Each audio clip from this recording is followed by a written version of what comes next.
Hey everybody, Tom Miller here. Hope you had an amazing Christmas and Kwanzaa and Hanukkah season.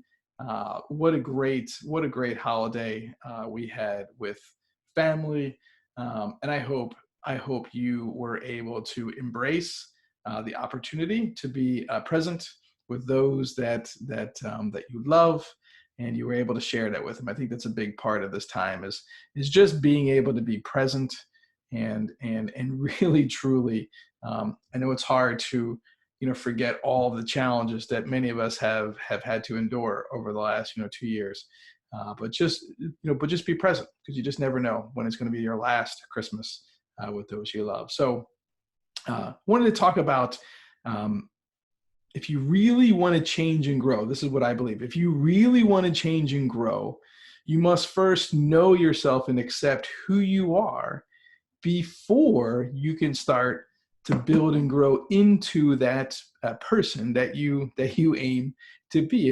And here's what I mean. I know that the toughest person to lead on this planet is me.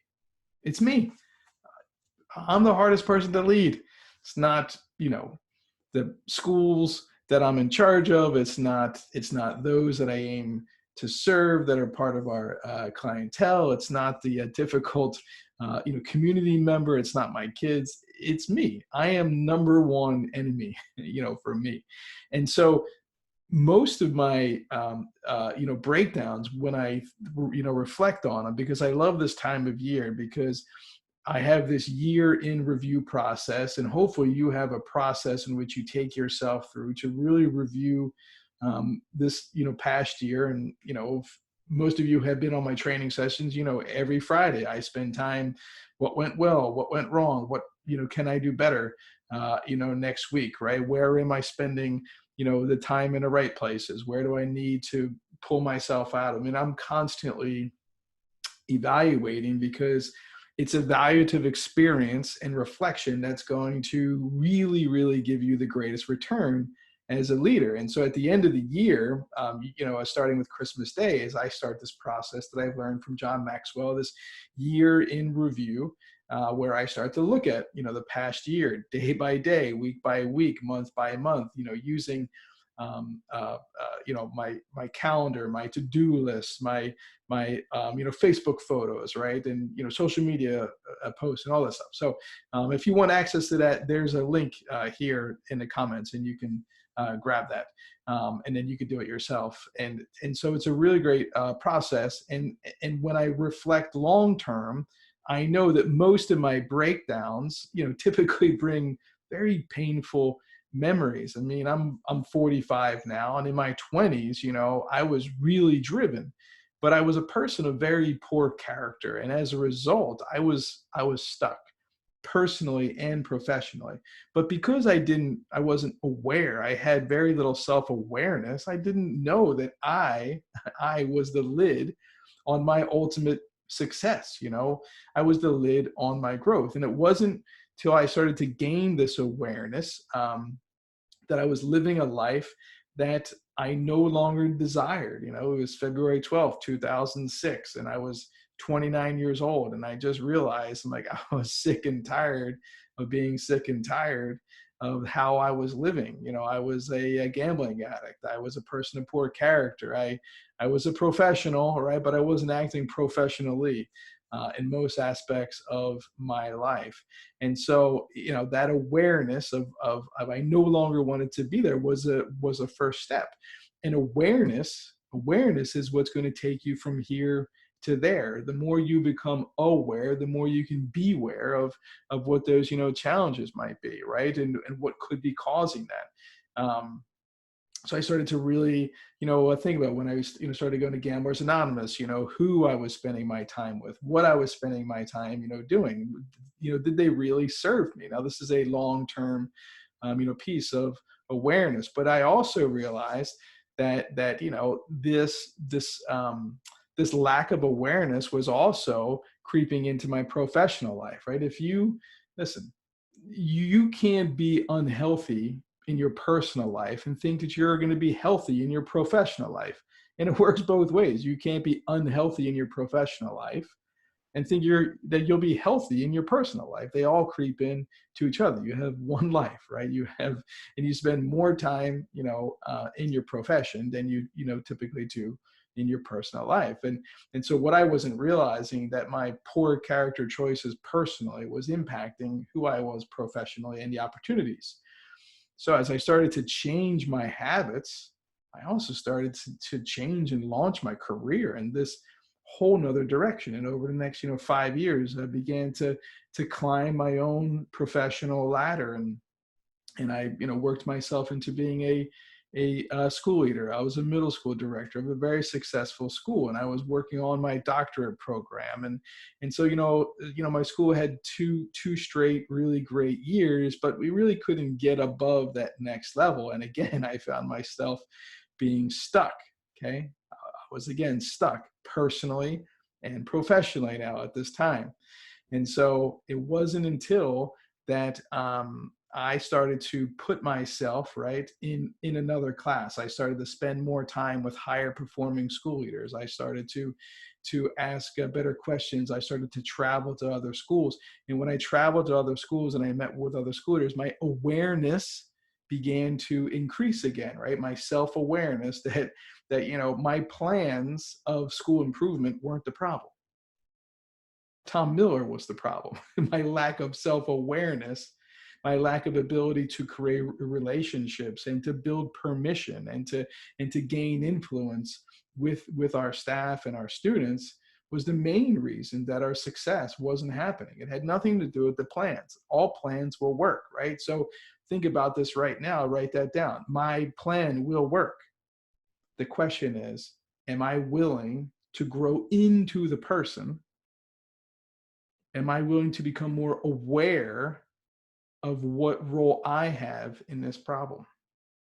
You see, I didn't realize that. I didn't know. I didn't know that I was part of the problem, even though I realized, 5 years prior, when I was a person of poor character, that those same types of bad habits were now creeping in to my professional life at another level. It never leaves you, right? It never goes away. So I did not know that activity is not accomplishment. I worked so hard. I worked harder than everybody else. And I told people that I worked harder than everybody else. I made sure people know how hard I worked. I studied more than other people. I read more, or at least I had more books. I wouldn't say I read them all. I didn't implement, right? I wasn't a good follower of the books that I read. I just, every Wednesday was a new idea. And as a result of being directive towards people and just being busy, right? Those that I served were lost. They didn't know what direction we were heading in the organization. They didn't know their role to the goal. They certainly wanted to help, and they certainly wanted to, be a part of a successful school, but they just weren't sure how to do it because I was not good enough for them. I was not a leader for them. See, I lacked the ability to truly gain their permission, to build those relationships, to to bring clear vision to those initiatives that I had hoped, right, that I knew would take our school to the next level. Now, I could continue to share. Pretty much every 5 years I've been stuck, and being stuck stinks, right? I told you when I was 29, when I was 34, and if maybe look at some of our other blogs and lessons in my signature story on our webpage, you'll see the other times I was stuck.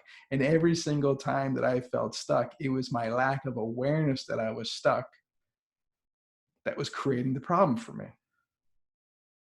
Now I know that if you want to be better, right? If you want to lead a better team, if you want to be a better organization, if you want to get better results, you simply need to get better at leading yourself first. The first person that we must always examine when we're looking to create better results is ourselves. I mean, if you're not looking at yourself realistically, you're never going to truly understand where your personal difficulties lie. You won't recognize your strengths and your weaknesses. You won't be able to correct your blind spots because you're too busy being, right? You're too busy doing to be a human being. We weren't built on this earth to be human doings. We were put on this earth to be human beings. And so what awareness brings is the ability to be more so you can achieve more through others, right? Help others achieve more. You see, we tend to judge other people according to their overall actions and results. However, we judge ourselves based upon our intentions, right? If I think back to my intentions around those school improvement initiatives that were going to take our school and be the number one, highest performing school in our county, those initiatives were going to take us there. I had good intentions. But what I didn't ever do is take a look at me and how I was causing the problem. Now, once I learned how to build relationships and gain permission, we accelerated those goals. I mean, it was like we had a rocket ship, but we would have never got there if I didn't take the time to go travel, right, and to go meet people like Joy Warner at Community School of Davidson, and Alex Quigley at Maureen Joy Charter, and Rudy Swafford, who was at Greensboro Academy, and Denise Ken at the Franklin Academy, and travel to see the Mountain Community School. I mean, these were 5 schools that were in my dissertation. These were 4 of those leaders are still there. They're still creating greatness. That was over 10 years ago. I still learn from all of them. They're still mentoring me in directly and indirectly. It's because I understood that awareness is the key that you need. Now, let me just share with you 4 keys, right? 4 keys to lead yourself better, right? And then I'm going to invite you to participate in our year-end review program. So number 1, you've got to learn followership, right? To be good in authority, you have to learn how to be good under authority. And I was not good under authority at all. I was not a good follower. I did what I wanted. I was no good. I was leading people in the wrong direction. That's for darn sure, right? But what I've learned is that if you want to be good in authority, if you want to be a good, effective leader, no matter what aspect of your life, whether it's in your home life, in your community, at your school, with your team, you have to first learn how to be a good follower. And that's how to take direction, right? And it might start with the books that you read. It might start with the podcast that you're listening to.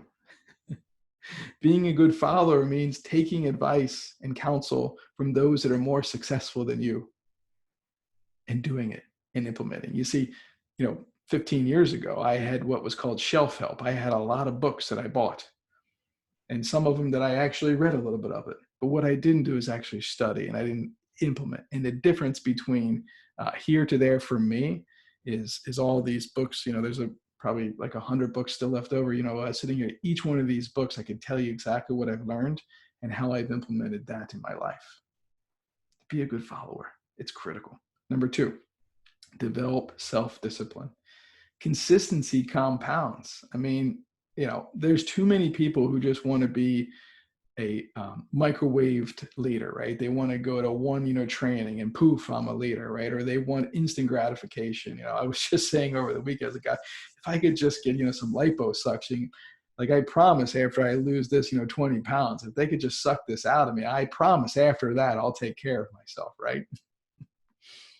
Consistency compounds. And I know anything that I've achieved over time, it's because I've done the uphill daily work to get there. Some of you may know we just paid off our student loan debt, right? So now, $113,000 over 4 years was paid, not in one payment, right? In small steps. We used Dave Ramsey's 7 steps and the baby steps, and we just built this snowball, this debt, snowball, and just kept, putting more and more money towards it. And all of a sudden we could see it, and then we just sprinted to the finish.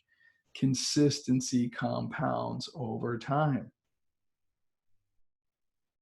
It's not sexy to be consistent, but if you think about how you lead your school, if every single day you came in and led your school in a different way, or tried a different method, or a different theory, or had a different schedule, it would not work. It would be chaos. It might be organized chaos, but it'd be chaos. Every single day, be structured in what you do. You wake up early, get your workout in, get your thinking in, get the time with your family, give your time some white space to think before you get in the building. Give yourself time between, your first meetings and emails, right? Maybe you greet everybody at the door on a daily basis. You walk through the halls. I mean, whatever it is, that consistency over time is what's going to get you the best results. But that takes self-discipline. It takes self-discipline to do it. So, number one, learn followership. Two, develop self-discipline. Number three, practice patience. Practice patience. It's not about crossing the finish line first. And I didn't realize this. And my sister, Caitlin, she has completed multiple 100-mile races. Now, I was the first person in our family to finish a marathon. She started in 2013, and she has blown past me. But I'll never forget these two particular races that she ran with me, is that she would get miles ahead, and then she would run all the way back to check on me, and she'd run with me for a little bit, and then she'd go ahead, and then she'd come back. It was like it was an ultra marathon, and she ended up, it was a 30-mile race. She probably ended up did 45 miles that day, but she had such patience. And I told her, I was like, I would never do that for you. I would never do that for you. I didn't know how. And the goal of a leader should not ever to be finished first. Great leaders finish last. Put your team ahead. Let them take them across the goal line, right? Help them get across the goal line, because your job as a leader is to create more leaders. It's not to always be out front. It's not to create more followers. It's to create more leaders. So be patient, practice it, okay? Make sure you're understanding, most people don't have the experience or the intellectual development, right, that we do in certain positions as a principal. And we can't lead through assumption. We have to take them through some of the same steps, the same failing forward steps that we went through, and help them get there, okay? And last is to seek accountability. Seek accountability. Great leaders, they don't trust themselves. Alex Quigley, one of the best school leaders I know, he's at Healthy Start Academy here in Durham, North Carolina. And years ago, when I was working in the Office of Charter Schools for DPI, that's the Department of Public Instruction here in North Carolina, he just called me lately. He's like, I just need to report something. He's like, I feel like I have too much autonomy here. He didn't trust himself. He wanted to self-report, right? He's I just need someone to tell. He's a great leader. Great integrity. Great leaders are always seeking accountability. They're not seeking it for affirmation. They're seeking it for information, right? And when the leader does not inspect themselves, people won't respect them. Great leaders are constantly holding themselves to the highest level of accountability. All right. So who's someone in your world that you can be accountable for? I just remember, I just actually looked at it at the start of this year. If you're one of my Facebook friends or in our group, I was trying to lose 10 pounds, and every single week I would take a picture of the scale, and it wasn't really for all the people to see. It was for me. It was for me to put that picture. And I just saw it when I was going through during my year in review, and I was like, well, I could take a look at that picture and make sure that I stay true to that, because I want to make sure that I stay under those 10 pounds that I first lost at the start of the year, right? But it was that weekly accountability that I posted a picture every Friday morning at 5 a.m. And that's exactly how I got myself through those 10 weeks. It would have been easy for me not to post a picture anymore. And maybe one or two people may have even noticed, that the picture was there, but I knew it was there, right? Self-accountability. So how can you take these 4 aspects into your personal leadership, your school leadership, and your personal leadership, right? So one, learning followership, and this is making sure that you can learn how to be good under authority, right? Don't just read a book to consume content. Don't just go to a training to consume more content. Go and implement, right? And be consistent, and measure your success. Two, self-discipline. Consistency compounds, right? It's not sexy, but consistency is going to be the key to your success. Three, practice patience. It's not your job to finish to cross the finish line first, right? It's to bring your team with you and to build more leaders and making sure that you're growing people from where they are, not from where you assume they are. And four is to seek accountability. Great leaders never trust themselves. They are constantly seeking other people to help them grow accountable. And so here's what I would highly, highly recommend that you do. If you do not have a plan right now for how the last year went, right? How did the last year go for you? If you're not 100% sure, we've got a great process, and it's our year in review.